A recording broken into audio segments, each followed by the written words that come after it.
PBB Sumsel dalam pilkada serentak 2020 ini mengikuti sebanyak 7 daerah yang ikut pilkada serentak 2020. Di antaranya itu OI, Murah dan Muratara, terus Oku, Selatan, Pali dan Oku.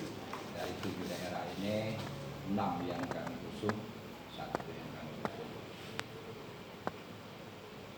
Aksi dari kawan-kawan khususnya yang di DPC di 7 daerah yang ikut pilkada tadi di dalam monitoring kami cukup yang sangat berpeluang untuk pemenangan dari paslon yang diusung dan didukung.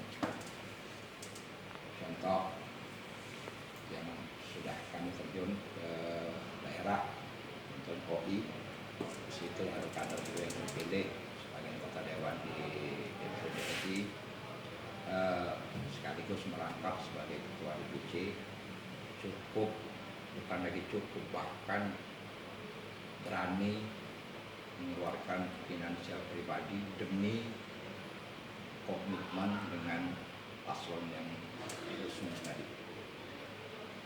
Seperti kata saya tadi, kita bukan bicara hasil, tapi aksi dari kawan-kawan kader-kader kita di daerah masing-masing.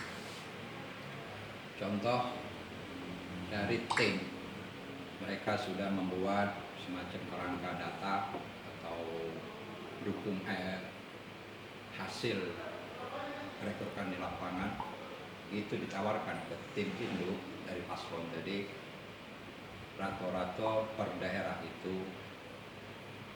menurut pengakuan tim dari paslon itu sudah direkrut. Padahal ketua DPC tahu persis itu adalah masyarakat atau suara binaan sejak dia mencalon di PBB.